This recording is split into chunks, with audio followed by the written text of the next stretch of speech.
Selamat siang, Assalamualaikum warahmatullahi wabarakatuh. Mari kita mulai dengan sebuah pertanyaan. Di antara teman-teman, ada nggak yang sedang mengalami quarter life crisis? Wes, ternyata, atau ada yang tengah melakukan eksplorasi untuk work-life balance? Ada juga. Ada nggak yang masih terjebak dalam doom scrolling? Wah. Jadi itu di antara beberapa fenomena yang kaitannya dengan generasi ya. Oke.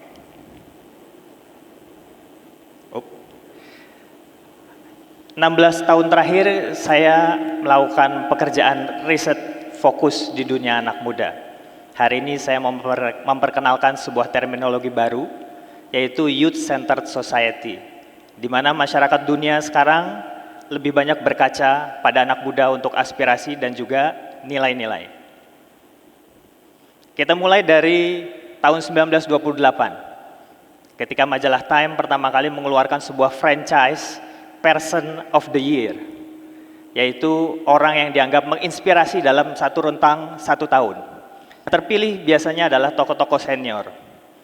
Maju tahun 2019, terpilih sebagai Person of the Year adalah Greta Thunberg, yang pada saat itu berusia 14 tahun, menjadi seorang aktivis lingkungan hidup. Lalu setahun kemudian, majalah Time mengeluarkan sebuah franchise baru, yaitu Kid of the Year.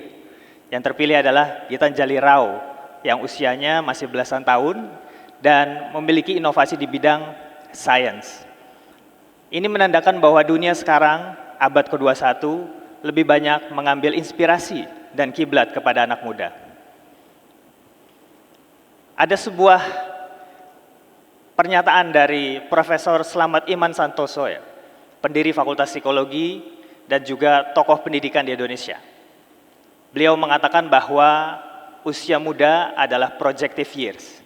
Artinya, apa yang kita konsumsi, apa yang kita sukai, yang kita senangi, baik itu film, fashion, musik, itu akan memproyeksikan usia-usia kita selanjutnya, akan menjadi sesuatu yang menetap di dalam diri kita. Dunia sekarang telah mengalami sebuah pergeseran demografi. Sebagian besar dari negara-negara maju tengah mengalami pergeseran demografi yang semakin menua, sedangkan beberapa negara malah justru memperoleh satu bonus demografi, di mana usia produktifnya semakin banyak.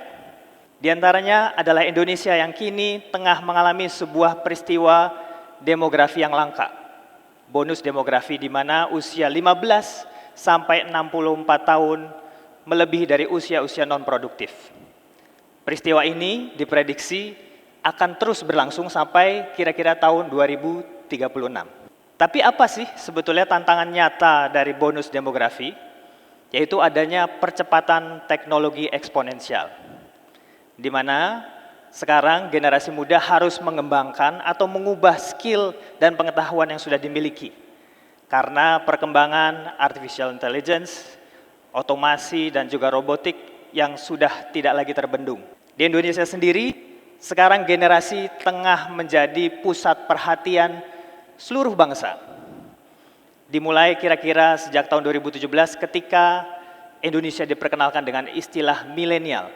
Dan kata milenial tengah dibakukan menjadi bahasa Indonesia. Dari millennials dengan 2L menjadi milenial dengan 1L. Artinya, generasi sekarang dianggap sebagai sebuah realita yang tengah ada di tengah bangsa ini. Bila kita berkaca kepada sejarah Indonesia, sebetulnya Indonesia adalah sebuah youth-centered society, bangsa yang berkaca, berkiblat, dan lahir dari generasi muda. Pada awal era pemuda-pemudi revolusi, pemuda adalah sebuah istilah yang sangat spesifik pada masa itu, bukan hanya mengacu kepada usia biologis, tapi pemuda merujuk kepada mereka yang berpikiran kritis, berwawasan luas, dan memiliki kemampuan untuk mengubah masyarakat.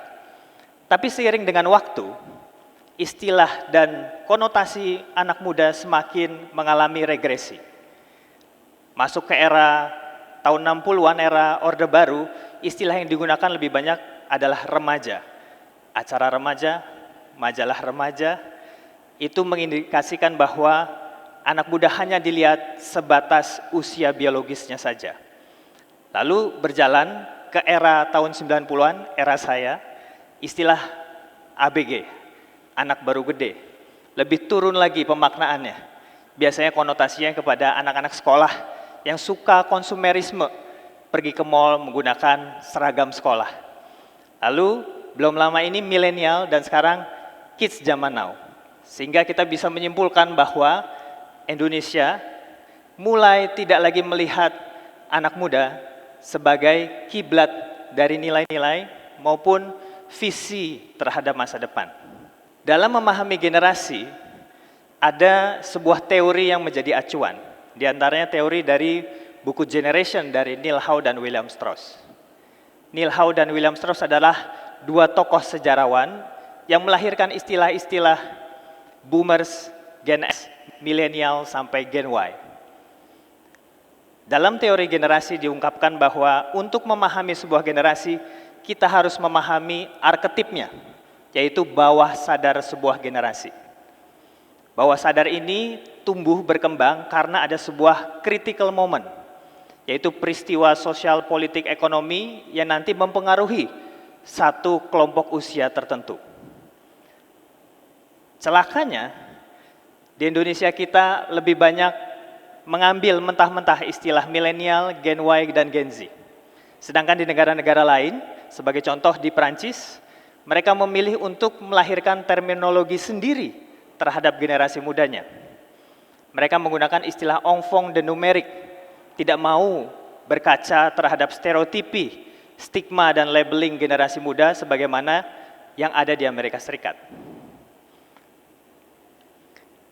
Neil Howe dan William Strauss misalnya mencontohkan lahirnya flower generation, generasi boomers yang mengalami trauma terhadap Perang Dunia Kedua, lalu memiliki aspirasi yang berbeda, tidak ingin sama dengan orang tua mereka. Mereka ingin menunjukkan nilai-nilainya lewat kreativitas seni, mengglorifikasi kebebasan dan juga nilai-nilai perdamaian. Kita bisa melihat maju ke depan, COVID-19 sebagai sebuah critical moment yang memisahkan generasi. Pada saat COVID-19, generasi muda, mungkin teman-teman yang ada di hadirin, terpapar keterbatasan ruang gerak. Lalu terpapar juga sebuah boom era digital, di mana semua interaksi pada akhirnya berpindah lewat medium internet dan digitalisasi.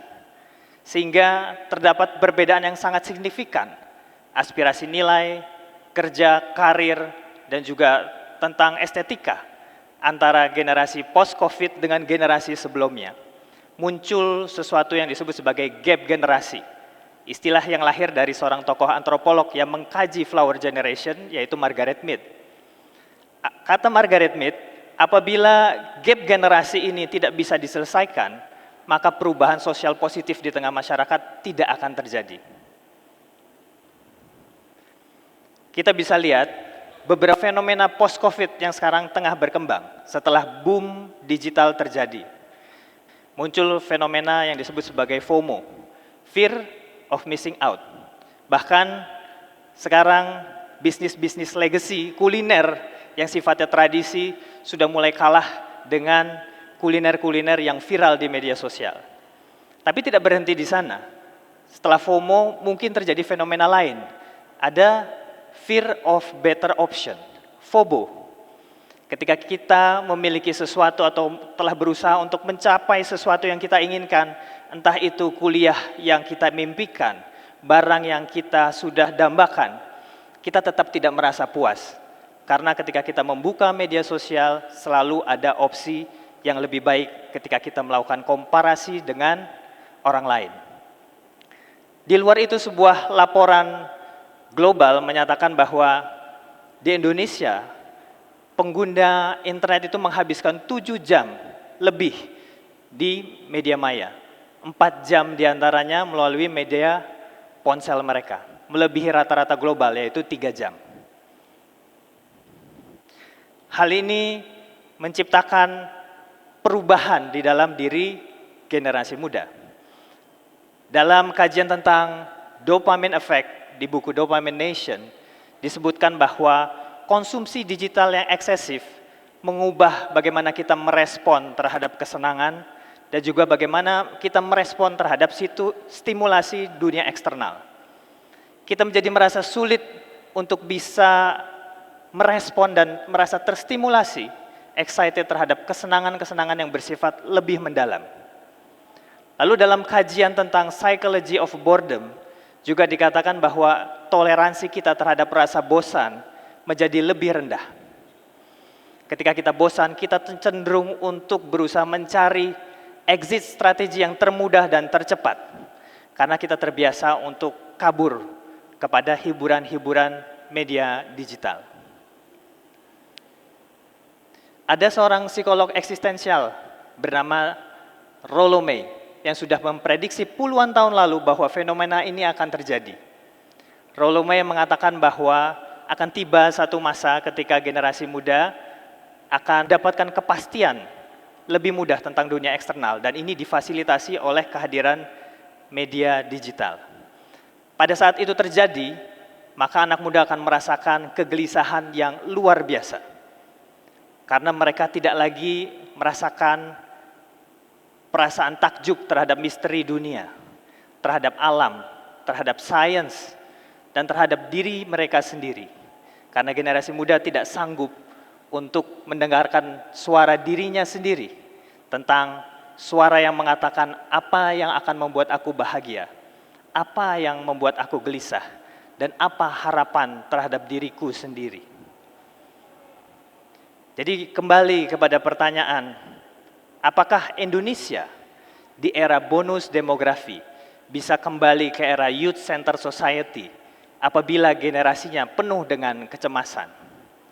Bila kita berkaca kepada era pemuda-pemudi revolusi, mereka mengalami sesuatu yang serupa namun tak sama. Mereka juga mengalami pandemi, yaitu Spanish flu yang terjadi antara tahun 1918 sampai tahun 1919. Sama dengan yang terjadi dengan generasi saat ini. Mereka juga mengalami percepatan teknologi lewat revolusi industri, mesin uap, yang pada saat itu memasuki revolusi inovasi lewat rel kereta api. Mereka juga mengalami revolusi media, yang pada saat itu memasuki tahap media cetak. Kegelisahannya sama, namun outputnya berbeda. Mereka menjadi generasi yang memiliki sudut pandang yang sangat visioner, mandiri, dan mampu melakukan perubahan di sekitar mereka. Kenapa? Karena mereka memutuskan untuk memutus rantai distraksi yang ada di sekitar mereka. Melakukan perjalanan mencari jati diri, memahami tentang leluhur mereka sendiri, tradisi dan budayanya, dan disitulah lahir sebuah kesadaran multidimensi dari generasi pemuda-pemudi revolusi. Konsep generasi kembali ke akar adalah tentang generasi yang memutuskan untuk melakukan perjalanan mencari jati dirinya, menghargai kembali tentang budayanya, tentang tradisi, dan terkoneksi kembali ke dirinya sendiri, sehingga ia bisa mendengarkan suara-suara yang datang di dalam dirinya sendiri. Apabila itu terjadi, maka generasi ini bisa menuntaskan ragam krisis yang tengah terjadi. Mulai dari krisis sosial, lingkungan hidup, ada krisis teknologi. Itu semua bisa diselesaikan apabila generasi mampu kembali kepada akarnya. Hal ini pun juga dikemukakan sesuai dengan sudut pandang seorang futuris terkemuka bernama Ari Wallach dalam bukunya The Long Path, yang mengatakan bahwa krisis yang terjadi pada saat ini terlalu kompleks, terlalu berlapis-lapis. Tidak mungkin teknologi atau sains hanya keduanya bisa menyelesaikan seluruh masalah yang ada. Seluruh masalah yang ada, kata Ari Wallach, hanya bisa diselesaikan apabila generasi mampu memiliki transgenerational empathy, berempati terhadap orang tuanya, terhadap ayah ibunya, terhadap leluhurnya, sehingga bisa menarik kembali pengetahuan-pengetahuan lama, ancient wisdom for future problems. Alam tak kambang jadi guru, jadi kita harus belajar kembali dengan alam. Apabila kita berkaca dari alam, bila kita menanamkan sebuah benih ke dalam tanah, maka yang tumbuh pertama adalah akarnya. Lalu ia akan mengambil semua nutrisi yang ada di dalam tanah tersebut. Baru setelah itu ia bisa tumbuh secara vertikal ke atas, mengeluarkan daun, tumbuh besar, dan menghasilkan buah-buah yang manis, yang bermanfaat bagi sekitarnya. Seperti itu pula gambaran sebuah generasi.